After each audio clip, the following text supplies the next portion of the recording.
ketemu lagi di YouTube aku, Lita Manroe. Udah lama ya Woy, udah ada sekitar 1 bulan lebih lah ya aku nggak buat konten. Hari ini aku bakal buat konten lagi. Kontennya apa? Kalian penasaran nggak? Lagi-lagi nggak penasaran ya? Ya udahlah ya. Jadi di hari ini aku mau buat konten Q&A. Nah, jadi aku udah ada beberapa ngumpulin pertanyaan dari teman-teman aku. Nah, hari ini aku bakal mulai kontennya. Pokoknya hari ini aku bakal jawab pertanyaan-pertanyaan dari teman-teman aku ya, yang udah ngasih pertanyaan Q&A-nya buat aku. Tapi mohon maaf sebelumnya, hari ini aku memang begitu kelihatan gak ada persiapannya ya kan. Yang aja pokoknya lagi-lagi aku tidak bermakeup, lagi-lagi kok polos. Karena ya udahlah ya, lagi mager aku. Oke, lanjut aja. Kita bakal mulai untuk pertanyaan-pertanyaan apa yang dikasih sama kawan-kawan aku. Oke. Di sini aku bakal membacakan pertanyaan yang pertama. Pernah nggak ngalami hari benar-benar terpuruk banget saat di Jakarta?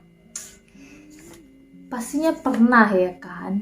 Bahkan kalau bisa dibilang hampir setiap hari ngerasain hal-hal terpuruk.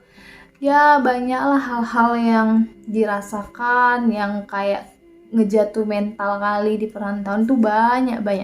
Mau itu dari internal atau eksternal. Ya internal contohnya orang-orang terdekat kita ya kan, eksternal ya orang-orang dari luar. Apalagi dulu zaman aku syutingan tuh terasa kali gitu, terjatuhnya terpuruk itu terasa kali, apalagi ketika waktu aku tuh direndahkan ya kan, dilecehkan, itu terasa pastinya. Terus di saat gimana ya, aku ngerasa kok hidup aku gini-gini aja ya, kok stuck di sini aja gitu, kok nggak ada pergerakannya. Nah itu ya terpuruk lah. Kalau terlintas pikiran-pikiran yang ibarat katanya iblis tuh, setan tuh pasti ada terlintas ya, tapi syukurnya ya Tuhan masih sayang sama aku, jadi ya akhirnya bisa sampai di titik ini, jauh lebih baik dari sebelumnya gitu lah kan. Ya itulah, kalau sampai sekarang juga pasti pernah lah ngerasa terpuruk, sedih, itu pasti ada. Lanjut ya, next pertanyaannya yang kedua. Apa sih alasan kamu belum nikah? Aduh, ini pertanyaannya niat kali kok ya, Po. Alasan aku kenapa belum nikah? Gini sih, kalau menurut aku nikah itu suatu ritual, maksudnya ya nikah itu hal yang ibaratnya kita nggak akan bisa, suatu saat nanti kita nggak akan bisa putar balik, nggak bisa nyesal masih gimana ya aku bilangnya. Pokoknya nikah itu bagi aku hal yang betul-betul harus dipikirkan secara matang. Nah, bisa gegabah, jangan menjadikan umur itu patokan untuk kita nikah gitu. Karena kalau kita nikah karena obsesi, karena omongan orang, karena umur aku udah segini belum nikah, ya itu nggak akan baik ke depannya. Karena kalau seandainya nih kita salah pilih pasangan, kita terburu-buru, pas udah nikah ternyata sifat asli pasangan kita nih keluar, nah kita kan nggak bisa mutar balik lagi gitu. Ibarat katanya kita kayak lagi jalan-jalan, kita salah jalan, kita masih bisa putar balik, cari jalan lain. Tapi kalau udah nikah, ya kita itu ya harus gimana ya, ya kayak harus nerima gitu. Bagi aku nikah itu kayak kita mempertaruhkan sisa umur kita. Kenapa aku bilang kayak gitu? Karena sisa umur kita ini ya kita habiskan ya di keluarga kita nanti gitu, dengan anak-anak, dengan pasangan kita. Otomatis kan kita nikah maunya bahagia. Kalau sempat kita nggak bahagia, kan kita nanti nyesal. Kita nggak bisa lagi untuk memutar waktu itu, kita nggak bisa. Jadi kenapa alasan aku belum nikah? Ya karena aku ngerasa ya aku harus harus benar-benar siap dulu, pasanganku harus benar-benar siap. Memang harus mendalami lagi karakter satu sama lain, karena ya sebenarnya pada saat pacaran itulah kita membangun rumah tangga, bukan pas kita menikah kita bangun rumah tangga. Kenapa aku bilang kayak gitu? Karena pas pacaran kita harus tahu seburuk-buruknya pasangan kita. Kita harus bisa nerima. Kalau namanya nerima kebaikan mah dengan rasa ibaratnya ya sukarela lah, kita bisa nerima lah yang baik-baik aja kan, ikhlas. Tapi kan kalau keburukan seseorang itu kan kita nggak bisa terima gitu aja. Nah, kita kan harus benar-benar kita ini ikhlas nggak, kita ini benar-benar bisa nerima segala kekurangan pasangan kita nggak di kemudian harinya. Kita harus tahu karakter pasangan kita sejelek-jeleknya, sejelek mungkin, hal-hal terburuk mungkin kita harus tahu. Nah, makanya kenapa di saat pacaran itu kita harus bangun rumah tangga dulu ya, kita harus tahu pasangan kita ini orangnya seperti apa yang nggak disuka pasangan kita, apa yang harus kita lakukan sebagai pasangan di situ. Dan nanti ketika kita udah menikah, nah kita udah siap nih untuk memasuki rumah tangga. Nah jadi kita tinggal poles-poles aja, katanya kita tinggal dekorasi aja dikit-dikit gitu, bukan pada saat kita nikah kita baru memasuki rumah tangga, membangun rumah tangga. Nah itu yang sering terjadinya gagal rumah tangga, karena kita mengenal pasangan kita ini masih setengah-setengah gitu. Nah, makanya aku sih nggak masalah mau orang. Kadang aku sering ditanya kapan nikah. Ya aku ngerasa gimana ya? Ya itu pertanyaan nggak penting buat aku. Kenapa aku nggak penting? Karena aku nggak mau dibuat down hanya karena pertanyaan orang ya. Aku yang tahu hidup aku yang jalani hidup aku, jadi ya udah gitu. Ya, makanya kalau aku ditanya orang kapan nikah, ya aku santai aja. Ya paling aku jawab, sinilah duitmu biar nikah aku. Begitu kan lah. Emang nikah bisa pakai daun kan? Enggak. Butuh biaya kan. Nah, makanya itu. Jadi ya saran aku, semangat ya untuk yang seumuran aku yang masih belum nikah. Kalian gak usah berkecil hati, kalian gak usah minder. Kalian itu berharga, kalian wanita-wanita yang luar biasa. Lebih baik kita terlambat menikah, tapi kita sudah siap semuanya, daripada kita terburu-buru tapi gak bahagia, ya kan?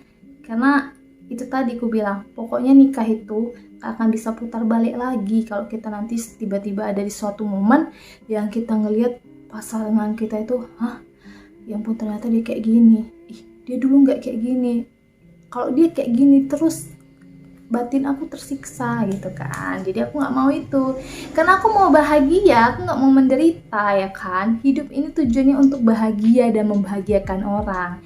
Jadi buat apa kalau kita ini nggak bisa bahagia dan tidak bisa membahagiakan orang, buat apa gitu kan. Itu sih menurut pandangan perspektif aku ya, kalau secara aku berpikir sih gitu. Jadi ya makanya aku sih slow aja belum nikah seumur kayak gini. Ya salah itu, masih banyak kok, masih ada Luna Maya. Luna Maya aja belum nikah, terus kenapa aku harus khawatir? Karena semakin kita berumur, semakin kita berkarir, value kita itu semakin bagus gitu. Maksudnya ya dalam arti ya kita pun semakin matang untuk memilih apa yang terbaik untuk diri kita. Dan orang pun gak sembarangan untuk bisa asal masuk aja ke hati kita. Dia pasti bakal terus tahu, oh ini orang seperti ini, berarti aku nggak boleh, aku harus lebih ekstra nih untuk bisa mendapatkan hatinya kayak gitu. Ya itu sih pertanyaannya. Pokoknya aku kenapa belum nikah, karena aku harus betul-betul memastikan aku nanti bakal bahagia dengan pilihanku. Pokoknya itu sih, aku nggak mau nanti di kemudian hari aku jadi menyesal. Bukan hanya aku nanti korbannya, tapi anak-anak aku juga nanti jadi korbannya. Makanya aku tidak mau mengorbankan siapapun di sini. Ya, jadi aku pastikan dulu kalau pilihanku sudah tepat, kalau aku sudah siap. Begitu. Oke, next. Pertanyaan ketiga ya, satu permintaan kakak. Permintaan aku ya. Permintaan aku satu sih. Aku selalu meminta sama Tuhan, semoga aku bisa menjadi terang dan garam di tengah-tengah banyak orang. Ya, dalam arti ya, aku pengen bisa bermanfaat untuk orang-orang terdekat aku. Aku bisa membahagiakan orang-orang terdekat aku, karena kalau misalnya aku bisa membahagiakan orang-orang terdekat aku, itu tandanya aku sudah lebih tahu bagaimana cara aku membahagiakan diri aku. Nah, karena jujur aja, aku selama ini ibarat katanya aku selalu mementingkan, ibaratnya aku selalu menomorsatukan kesenangan atau kebahagiaan orang lain daripada kebahagiaan aku. Aku selalu meletakkan kebahagiaan orang di atas kebahagiaan aku. Setelah aku pikir-pikir, itu sebenarnya nggak baik gitu, karena kita ya kayak menyiksa diri kita secara perlahan-lahan gitu. Bukan berarti kita mementingkan diri kita terus kita egois, ya enggak. Cuman ya cara kita membahagiakan diri kita, cara kita bagaimana menghargai diri kita gitu. Ya bagaimana cara kita berterima kasih sama diri kita selama ini. Karena segala batu kerikil, masalah yang kita hadapi, kalau diri kita sendiri nggak kuat, kita nggak mungkin bisa berada di titik finish kita.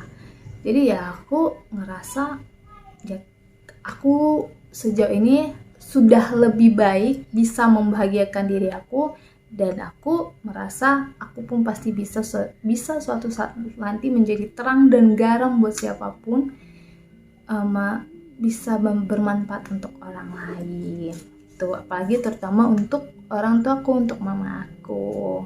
Semoga mama aku nanti suatu saat mau aku ajak ke Jakarta tinggal bareng sama aku. Oke, lanjut. Pertanyaan nomor 4. Apa ini? Mana yang kakak pilih, nggak pakai extension atau nggak pakai lipstick? Gampang. Aku lebih pilih nggak pakai extension. Karena apa? Karena aku masih bisa pakai bulu mata palsu. Ya aku lebih pilih nggak pakai extension. Karena kayaknya bibirnya warnanya gelap ya. Jadi aku nggak pede kalau nggak pakai lipstick gitu. Kalau nggak pakai extension mah bisa aku masih bisa aku akali pakai bulu mata palsu atau pakai maskara kayak gitu. Oke, next. Hal terpenting dalam hidup kakak apa dan alasannya? Berat ya pertanyaan kau, Pudan. Hal terpenting dalam hidup kakak. Aku nanti nangis. Sebenarnya sih bukan dalam hidupku aja, dalam hidup semua orang itu hal paling terpenting itu adalah keluarga. Ya enggak sih? Karena ya ibaratnya siapa lagi tempat kita meluangkan keluh kesah kita, meluapkan rasa kita kalau bukan keluarga.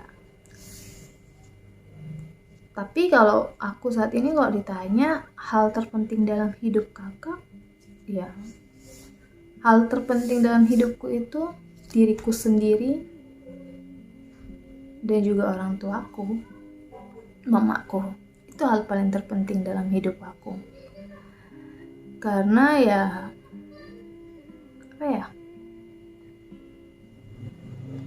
aku pengen sih menunjukkan ke orang-orang di luar sana, terutama keluarga yang tak aku rasakan bagaimana rasanya. Ya kalau aku bisa berdiri, bisa tegar, ibaratnya aku bisa matahkan segala suatu perkataan-perkataan kalian di luar sana gitu aja sih. Aku bisa mengangkat harkat martabat orang tuaku, bahkan harkat martabat diriku sendiri. Aku malas kalau udah bahas keluarga, skip. Pokoknya intinya hidup yang hal terpenting dalam hidupku adalah diriku dan orang tuaku. Itu yang paling terpenting. Karena bagaimanapun aku harus menyayangi diriku, aku harus pastikan diriku bahagia dan orang tuaku. Karena kalau aku udah bahagia, aku sudah tahu caranya bagaimana membahagiakan orang tuaku. Begitu. Karena kan ada tipe orang ya kita membahagiakan orang tua, kita ngikuti maunya orang tua, tapi sebenarnya itu bukan basic, itu bukan passion kita ya. Satu sisi kita bahagiain orang tua kita, tapi diri kita nggak merasa terbahagiakan. Jadi ya itu tadi, kita harus ingat diri kita, karena hal paling terdekat yaitu diri kita sendiri. Hal yang paling berpengaruh atas sukses dan hancurnya kita yaitu diri kita, bukan orang-orang di sekitar kita gitu. Orang-orang sekitar kita mungkin hanya sebagai ya bumbu-bumbunya aja, tapi tetap kayak mana pendirian kita. Kalau kita memang mau maju, mau berjuang, apapun kata orang di luar sana, pasti kita bakal bangkit gitu. Pasti kita ya, aku bisa gitu. Pokoknya moto hidupku tuh pede aja dulu. Pede tuh bukan berarti kayak kita sok atau kayak merasa hebat, enggak. Masuk dalam hati aku, kita harus tanamkan diri kita, aku bisa gitu. Kalau kita dari diri kita udah nyerah, itu nggak akan bisa gitu. Tapi kalau kita, ya aku pasti bisa kok, aku pasti bisa. Ya kita pasti punya niat yang lebih besar lagi untuk belajar sampai kita benar-benar bisa. Kali aku. Oke. Tadi pertanyaannya berapa ya? Lanjut ya. Oh udah. Pertanyaan udah 5 pertanyaan ternyata ya. Pertanyaan ke-6. Waktu terbaik dalam hidup kakak apa? Oke. Waktu terbaik dalam hidupku.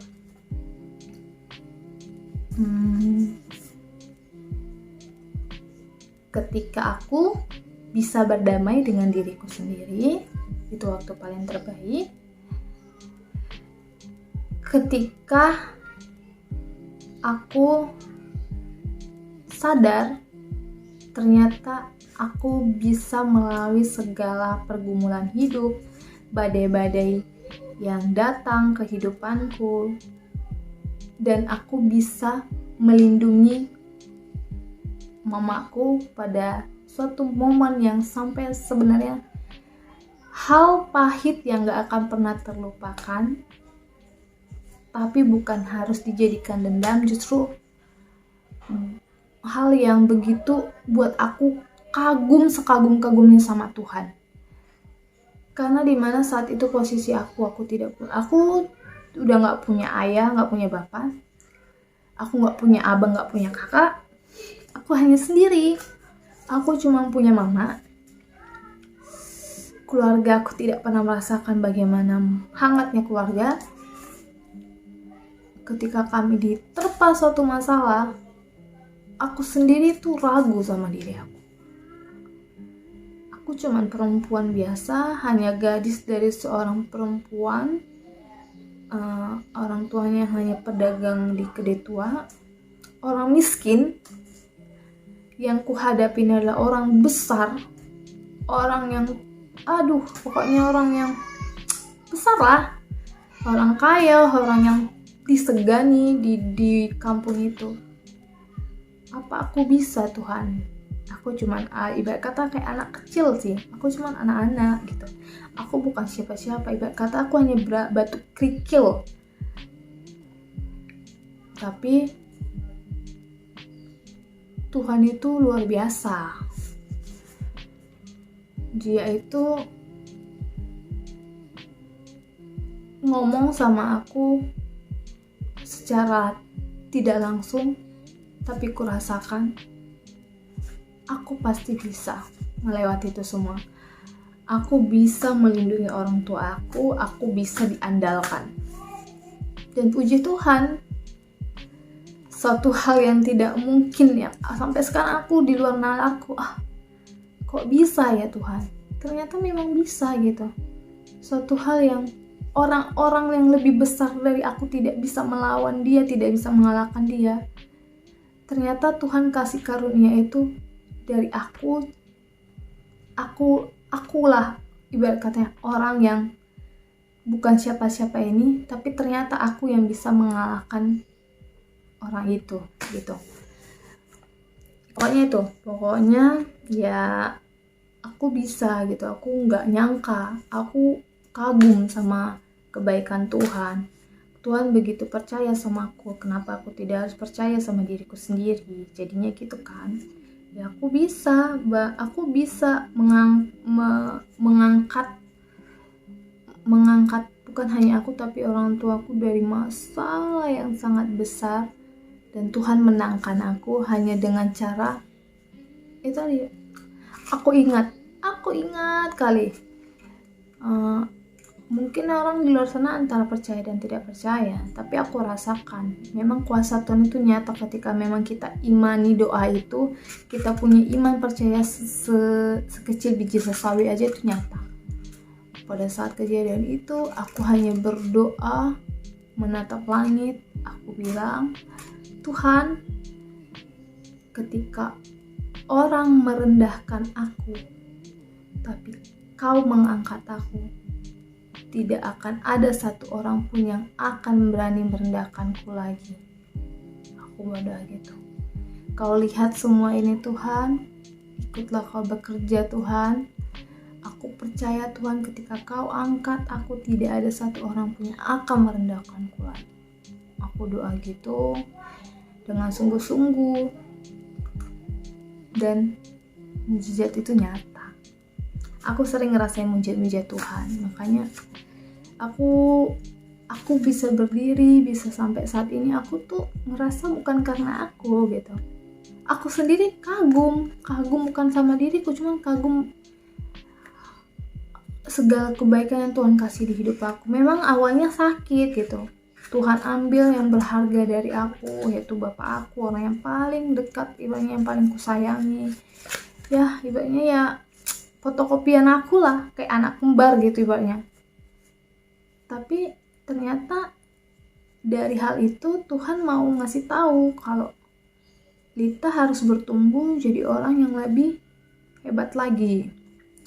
Lita harus lebih kuat. Lita harus bisa menghadapi segala badai-badai apapun yang nanti dihadirkan di depan Lita. Lita gak boleh manja, Lita harus mandiri, Lita harus jadi apa yang Lita minta selalu. Kayaknya itu sih intinya. Karena ya aku rasa gitu, karena setiap apapun Tuhan kasih cobaan sama aku, segala hal, ya aku kaget aja, kayak orang habis dari mimpi, tiba-tiba lah aku udah di sini aja gitu, aku udah bisa laluin loh yang di belakang aku, kok bisa ya gitu. Aku salut aku ya gitu. Padahal aku masih banyak dosa loh Tuhan, tapi kenapa ya Tuhan selalu sayang sama aku, Tuhan selalu bantu aku, Tuhan selalu kayak ngasih hoki sama aku, kayak gitu. Jadi itu sih, pokoknya segala hal cobaan yang sudah aku lewati itu adalah merupakan waktu terbaik dalam hidup aku. Aduh. Next, pertanyaan berikutnya. Ini pertanyaan ke-7 ya. Hal yang paling memalukan yang pernah kakak alami apa? Hal memalukan apa ya? Kayaknya aku yang tukang buat malu terus sih. Hal memalukan. Ntar.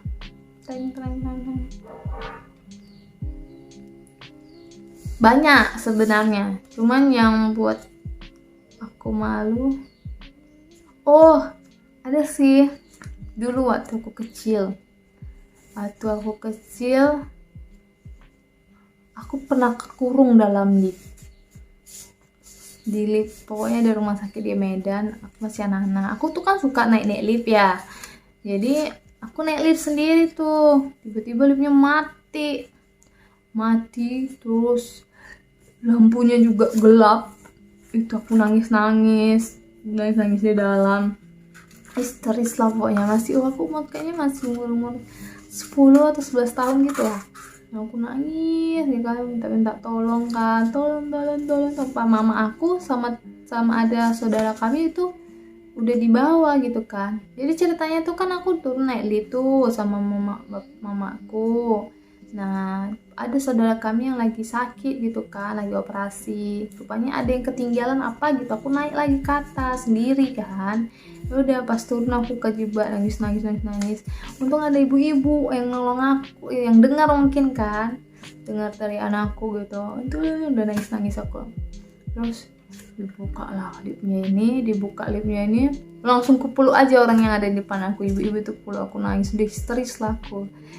Aduh itu malu sih, karena gimana ya, terkurung di lift gitu anak-anak gitu, malu, takut ya, hal yang menegangkan lah pokoknya itulah. Terus akhirnya datang mama aku, udah baru aku suguhan nangis sampai atas aku.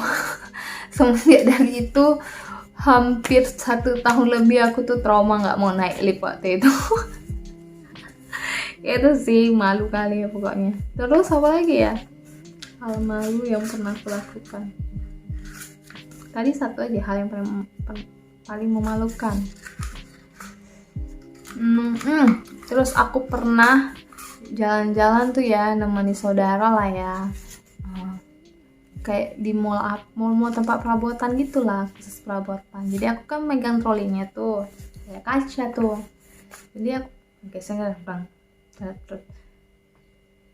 Tapi perasaan aku nggak nyenggol gitu kan, tiba-tiba kacanya pecah semua kacanya kan. Aku udah jantungan, terdiam gitu. Jadi saudaraku datang lah ya kan, terus kenapa ini Lita? Nggak tahu Bo, aku bilang kayak gitu kan. Kau yang apa yang enggak ulang, karena aku nggak ngerasa gitu kan, aku pernah di sini gitu kan, gimana gitu. Ternyata dicek lah CCTV-nya, ternyata dibilang itunya penjaga CCTV-nya, bagian CCTV-nya, ibu ini tadi anaknya, katakan anaknya tadi itu trolinya nyenggol kacanya, makanya kacanya jadi pecah gitu. Ya udah ganti rugi. Itulah aku malu kali tengokin orang-orang lagi kan, apalagi masih ABG lah waktu itu. Terus hal yang memalukan ini, aku malu kali pas aku tahu ternyata aku itu selingkuhan, bukan yang diselingkuhin. Anjir. Tapi itu kan bukan salah aku ya, aku juga nggak tahu. Pokoknya adalah waktu itu kejadian ternyata aku ini selingkuhan, bukan diselingkuhin. Padahal aku sudah merasa terjolimi, aku diselingkuhin gitu. Ternyata aku selingkuhan karena si laki-laki kurang ajar itu punya cewek sekali 3 dan aku salah satunya, dan aku ternyata pacar keberapa, kedua atau ketiganya nggak tahu lah aku. Nah, itulah paling malu lah. Kalau udah berasa tersakiti, rupanya yang selingkuhan kan kampret. Oke, pertanyaannya udah habis. Jadi untuk pertanyaan selanjutnya bakal aku bahas di di video berikutnya ya. Jadi kalian tonton aja, kalian tengok aja vlog aku, saksikan terus, tunggu dulu. Dan oh ya, kalau kalian mau ngasih pertanyaan juga boleh, kalian nanti tanyakan di kolom komentar ya. Oke deh, pokoknya set aja terus, jangan lupa kalian like, comment, subscribe, nyalakan loncengnya ya. Pokoknya kalian tonton lah terus video aku biar naik dulu subscribe-nya. Oke, dadah.